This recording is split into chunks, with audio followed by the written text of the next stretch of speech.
Hello students, मेरा नाम शिवेंद्र श्रीवास्तव है और हम डिप्लोमा स्टूडेंट्स के लिए अप्लाइड फिजिक्स की सीरीज़ को कवर कर रहे हैं। ठीक है, तो पहले हम चैप्टर कवर कर चुके हैं। आज हम चैप्टर 2 फोर्स एंड मोशन के बारे में पढ़ेंगे और इसमें जो बेसिक्स टॉपिक्स हैं कि फोर्स क्या होता है और किस तरीके के मोशन होते हैं बल लगाने के बाद। फोर्स को हिंदी में बल भी कहते हैं, तो उसके बारे में पढ़ेंगे। ठीक है, लेकिन उससे पढ़ने से पहले हमको बेसिक अंडरस्टैंडिंग होनी चाहिए कि आपकी जो फोर्स एक तरीके की वेक्टर क्वांटिटी है। ठीक है, तो वेक्टर क्वांटिटी क्या होती है, स्केलर क्वांटिटी क्या होती है और वेक्टर को रिप्रेजेंट कैसे करते हैं, पहले हम ये सब सीखेंगे। उसके बाद हम फोर्स के बारे में आने वाले क्लासेस में बात करेंगे। ठीक है, तो जैसे कि बात कर रखी है कि स्केलर क्वांटिटी क्या होती है, वेक्टर क्वांटिटी क्या होती है, तो पहले हम स्केलर कवर कर रहे हैं। स्केलर क्वांटिटी जिसको हिंदी में अदिश राशियाँ भी कहते हैं। ठीक है, तो इसमें क्या कहा जाता है कि ये ऐसी क्वांटिटी होती हैं जिसमें केवल और केवल मैग्नीट्यूड मतलब परिमाण होता है, कोई भी डायरेक्शन इसके साथ एसोसिएट नहीं होती, मतलब कोई भी दिशा इसमें नहीं होती। ठीक है, इसके एग्जांपल्स क्या हैं? मास, जैसे कि 10 kg मास आपको लाना है तो इसमें कोई डायरेक्शन की जरूरत नहीं, केवल और केवल परिमाण की जरूरत है कि 10 kg लाना है, 5 kg लाना है, 2 kg, 1 kg, इस तरीके की बात। दूसरा टाइम, तीसरा स्पीड, डिस्टेंस, एनर्जी, टेम्परेचर, ये सारी क्वांटिटीज पहले हम कवर कर चुके हैं और ये सारी की सारी क्वांटिटीज आपकी स्केलर क्वांटिटी हैं। ओके,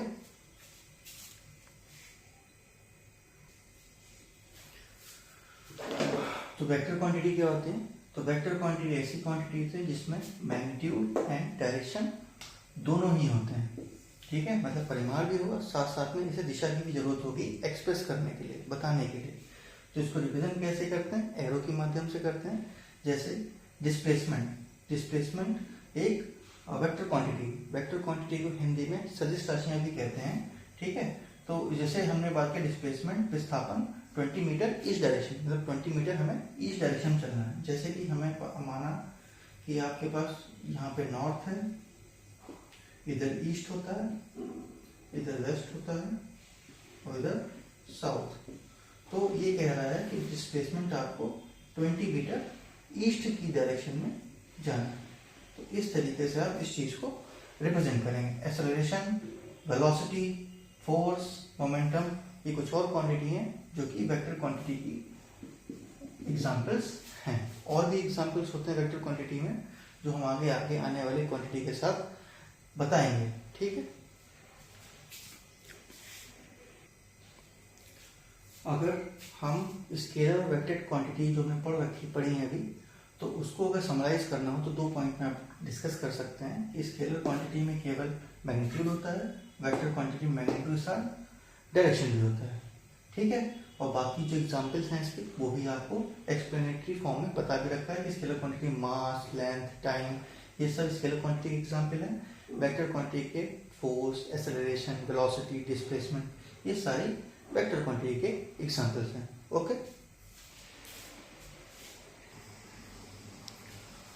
और अगर कई बार क्या होता है कि आपको स्केलर क्वांटिटी और वेक्टर क्वांटिटी को डिफरेंस की फॉर्म में भी पूछ लिया जाता है, तो वैसे हमारे पास केवल एक ही पॉइंट है, 2 ही पॉइंट रहते हैं कि जैसे कि स्केलर क्वांटिटी में मैग्नीट्यूड होता है पर डायरेक्शन नहीं होता, वेक्टर क्वांटिटी में मैग्नीट्यूड और डायरेक्शन होता है। बाकी ये 2 पॉइंट्स और लिखें, ये आपको एक तरीके से एडिशन बताएगा, जानकारी बताएगा स्केलर क्वांटिटी कैसे कैसे रिप्रेजेंट की जाती है, वेक्टर कैसे कैसे रिप्रेजेंट किया जाता है। ठीक है, दूसरा पॉइंट बोल रहा है कि स्केलर क्वांटिटी 1 डायमेंशन होती है। क्यों होती है? क्योंकि इसमें केवल और केवल मैग्नीट्यूड होता है, इसलिए वो 1 डायमेंशन है। दूसरी क्या है? वेक्टर क्वांटिटी, ये 1D भी हो सकता है, 2D भी हो सकता है, 3D हो सकता है। जैसे हमको पता है कि 1D क्या है, एक डायमेंशन एक्स डायरेक्शन, जैसे एक्सेस तीन एक्सेस होती हैं, एक्स, वाई और जेड। तो अगर किसी एक एक्सेस का इस्तेमाल कर रहे हैं तो 1D हो गया। अगर 2 एक्सेस में रिप्रेजेंट किया जा रहा है कोई क्वांटिटी वेक्टर की तो 2D हो गया। कोई वेक्टर अगर 3 डायमेंशन में रिप्रेजेंट किया जा रहा है, एक्स, वाई, जेड तीनों पोर्शन है उसके, तो वो 3 डायमेंशनल हो गया। ठीक है, और तीसरा क्या है कि जैसे कि अगर मान लीजिए कि हमें कोई स्केलर क्वांटिटी को चेंज करना है। ठीक है, स्केलर क्वांटिटी को चेंज करना है तो उसमें केवल और केवल हमें मैग्नीट्यूड चेंज करेंगे, तभी हम क्या कर पाएंगे, वो स्केलर क्वांटिटी चेंज हो जाएगी। जैसे मास 10 kg है, अब हमने 5 kg कर दिया, तो इसमें क्या चेंज किया? परिमाण ही चेंज किया, मैग्नीट्यूड ही चेंज किया। लेकिन वेक्टर क्वांटिटी में क्या, जैसे हमें पता है वेक्टर क्वांटिटी में मैग्नीट्यूड भी होता है और डायरेक्शन भी होता है। तो इसके चेंज करने के तीन केसेस हैं। पहला या हम केवल मैग्नीट्यूड चेंज करें, दूसरा या केवल हम डायरेक्शन चेंज करें, तीसरा दोनों ही चेंज कर सकते हैं, तो भी क्या होगा, वेक्टर चेंज हो जाएगा। ठीक है, तो यही चीज़ लिखी है, vector quantity can reflect either change in direction और चेंज इन मैग्नीट्यूड और चेंज इन बोथ। ओके, तो चौथा पॉइंट आपका एग्जाम्पल वाला है कि स्केलर क्वांटिटी के एग्जाम्पल हैं लेंथ, मास, टाइम, एनर्जी, डेंसिटी, ये सारे स्केलर क्वांटिटी के एग्जाम्पल हैं। वेक्टर क्वांटिटी के फोर्स, डिस्प्लेसमेंट, मोमेंटम और वेलोसिटी, एक्सेलरेशन भी होता है। ये सारे टॉपिक्स आपके जो क्वांटिटी हैं एग्जाम्पल के फॉर्म में भी आप ऐसे आप डिफरेंस की फॉर्म में भी रिप्रेजेंट कर सकते हैं। 4 पॉइंट हैं, ऐसे 5 भी बना सकते हैं आप। ठीक है, कुछ एक्स्ट्रा इन्फॉर्मेशन आपको उसमें बतानी होगी। तो कई बार होता है क्या है कि आपको scalar quantity, vector quantity difference की फॉर्म में पूछ लेता है, इसलिए हमने डिफरेंस फॉर्म वाला भी कवर कर लिया। ओके, अब हम बात करते हैं कि वेक्टर को रिप्रेजेंट कैसे करेंगे, दर्शाएंगे कैसे। ठीक है, तो इसके 3 तरीके रिप्रेजेंटेशन है। पहला है ग्राफिकल, ग्राफ की फॉर्म में हम किस तरीके से बनाएंगे। सिंबॉलिक रिप्रेजेंटेशन, कैसा इसका नोटेशन होगा। यूनिट वेक्टर रिप्रेजेंटेशन, कैसे वेक्टर्स की फॉर्म में, यूनिट वेक्टर की फॉर्म में कैसे रिप्रेजेंट करेंगे। एक एक करके हम तीनों टाइप के रिप्रेजेंटेशन समझेंगे और देखेंगे कि कैसे कैसे वेक्टर को रिप्रेजेंट किया जाता है। कि वेक्टर को रिप्रेजेंट करने का तरीका क्यों अलग है, क्योंकि इसमें मैग्नीट्यूड भी है और डायरेक्शन भी है, इसलिए यहाँ पर रिप्रेजेंटेशन समझना जरूरी है। ओके, ठीक है, तो ग्राफिकल रिप्रेजेंटेशन कैसे करेंगे एक वेक्टर का। तो वेक्टर को शो करते हैं कि स्ट्रेट लाइन विद उसमें एक एरो हेड बनाते हैं। जैसे आप ये देख पा रहे हैं कि स्ट्रेट लाइन शो किया है, इसमें फोर्स का देखा है 10 न्यूटन और ए और बी 2 पॉइंट बना दिए हैं, तो ये वेक्टर ए से बी की तरफ जा रहा है। ठीक है, तो इसमें एक स्ट्रेट लाइन हो गई और एक एरो हेड हो गया। ठीक है, तो ये लेंथ ऑफ लाइन, लंबाई, इस जो लंबाई की लेंथ है ये क्या बताता है, मैग्नीट्यूड, कितना उसका परिमाण है। ठीक है, और एरो हेड क्या बताता है, उसकी डायरेक्शन।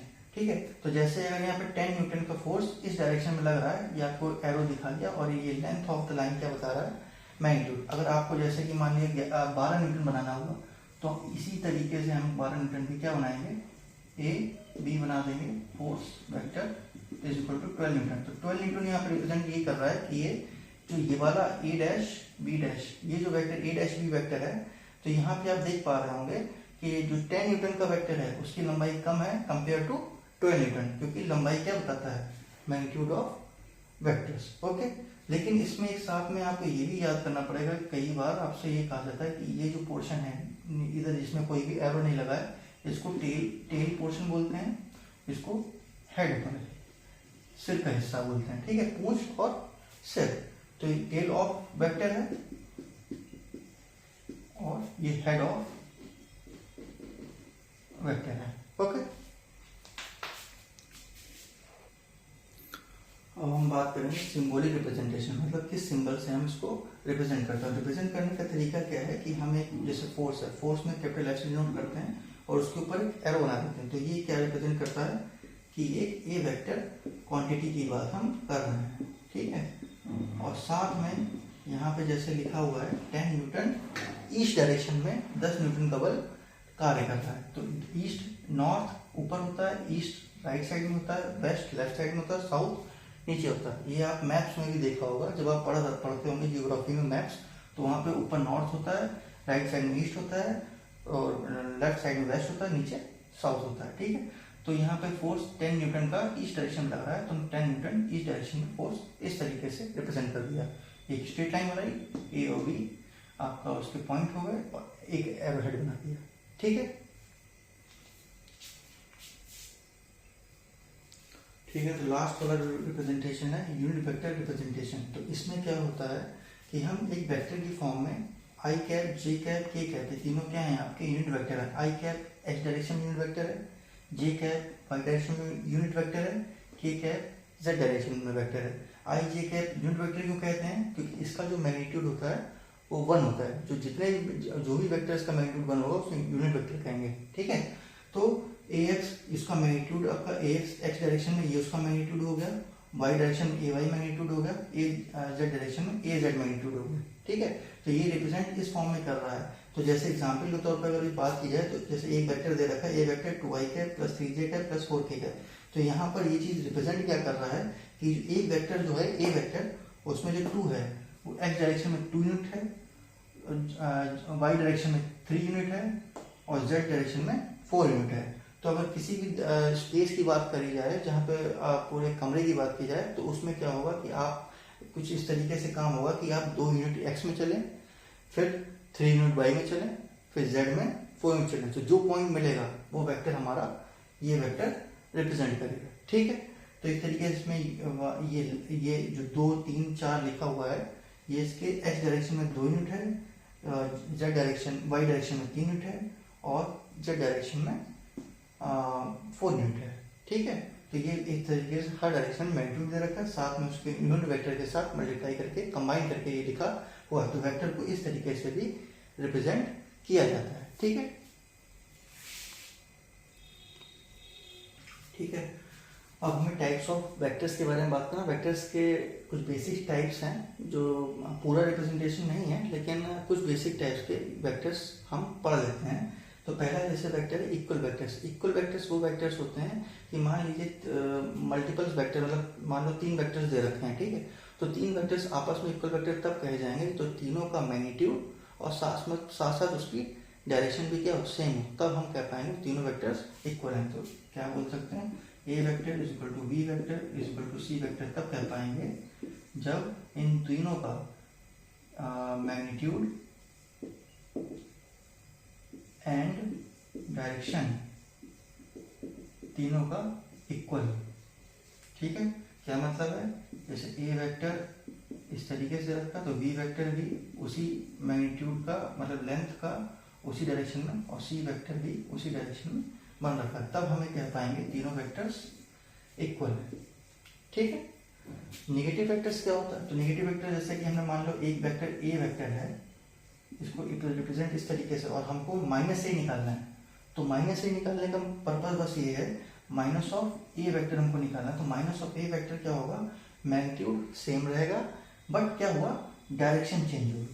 तो माइनस ए को इस तरीके से रिप्रेजेंट करेंगे। ठीक है, फिर यूनिट वेक्टर क्या होता है, जैसे अब एक वेक्टर, आपको ए वेक्टर पहले बात की थी, ए वेक्टर यूनिट वेक्टर वो वेक्टर्स होते हैं जिनका मैग्नीट्यूड क्या होता है, 1 होता है। ठीक है, तो किसी वेक्टर को यूनिट वेक्टर बनाने के लिए हम क्या करेंगे, यूनिट वेक्टर को ए कैप से डिनोट करते हैं, तो A vector divide by mod of A vector. तो एक वेक्टर को उसी के मैग्नीट्यूड से डिवाइड कर देंगे तो आपको यूनिट वेक्टर मिल जाएगा। ठीक है, इसको एग्जाम्पल से समझ भी लेते हैं। ठीक है,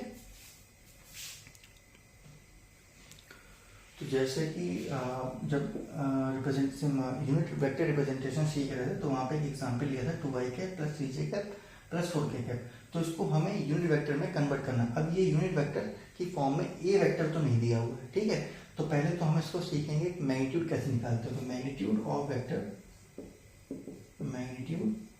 वेक्टर निकालने के लिए हमको करना होगा, उसको मैग्नीट्यूड को रिप्रेजेंट करते हैं मॉड से, और निकालने के स्क्वायर रूट, इस चीज का स्क्वायर 2 का होल स्क्वायर प्लस 3 का स्क्वायर होल स्क्वायर प्लस 4 का होल स्क्वायर। ठीक है, इन सबका समेशन कर देंगे स्क्वायर रूट के अंदर, तो ये आपको क्या मिल जाएगा, magnitude of vector 4 plus 9 plus 16 is root of 29। ठीक है, ये आपका मैग्नीट्यूड हो गया एक ए वेक्टर का, और यूनिट वेक्टर आपका क्या हो जाएगा, जो फॉर्मूला बताया था, A vector divide by modulus of A vector. तो इसमें हम 2i cap plus 3j cap plus 4k cap को डिवाइड कर दें स्क्वायर रूट ऑफ 29। ठीक है, तो ये आपका यूनिट वेक्टर की फॉर्म में चेंज हो रहा है, और इसको अगर सही से लिखें तोड़ के ब्रेक करके, तो ए कैप आपका आ जाएगा 2 divide by root square root of 29 I cap plus 3j cap divide by square root of 29 plus 4 square root of 29 K cap. तो ये जो वेक्टर है, ये वेक्टर यूनिट वेक्टर में कन्वर्ट हो गया। अगर आप इसका मैग्नीट्यूड निकालेंगे जैसे पहले निकाला था, तो आपका इस केस में क्या मैग्नीट्यूड आएगा, 1 है। ठीक है, ओके। जैसे कि आज पूरे के पूरे जो आज का टॉपिक्स था फोर्स एंड मोशन में हमने डिस्कस किया, इसके लिए वेक्टर क्वांटिटीज क्या क्या होती हैं, फिर दूसरा पॉइंट क्या डिस्कवर किया है, उसी चीज़ को हमने पढ़ा है कि डिफरेंस की फॉर्म में पढ़ा है कि स्केलर एंड वेक्टर क्वांटिटी कैसे डिफरेंस की फॉर्म में विद एग्जाम्पल समझा जाता है या कैसे देखा जाता है। ठीक है, तीसरा हमने रिप्रेजेंटेशन ऑफ वेक्टर समझा कि किसी वेक्टर को कैसे रिप्रेजेंट करते हैं। और चौथा टाइप्स ऑफ वेक्टर, कितने तरीके के वेक्टर्स होते हैं, उनको उनकी टर्मिनोलॉजी क्या होती है और कैसे रिप्रेजेंट करते हैं, और किस तरीके से पॉजिटिव वेक्टर नेगेटिव वेक्टर बनाए जाते हैं, इक्वल वेक्टर्स क्या होते हैं, यूनिट वेक्टर्स क्या होते हैं। ठीक है, तो हम ये सब पढ़ क्यों रहे हैं, क्योंकि हमको फोर्स पढ़ना है। फोर्स एक कैसी क्वांटिटी है, वेक्टर क्वांटिटी है। ठीक है, तो उस क्वांटिटी को समझने के लिए हमें पहले वेक्टर्स का रिप्रेजेंटेशन समझना पड़ेगा, वेक्टर्स में क्या क्या होता है, और आगे आने वाले टॉपिक्स हैं उसको रेजोल्यूशन भी हमको समझना है। तो ये सब चीज़ें वहाँ पे हेल्प करेंगी। ओके।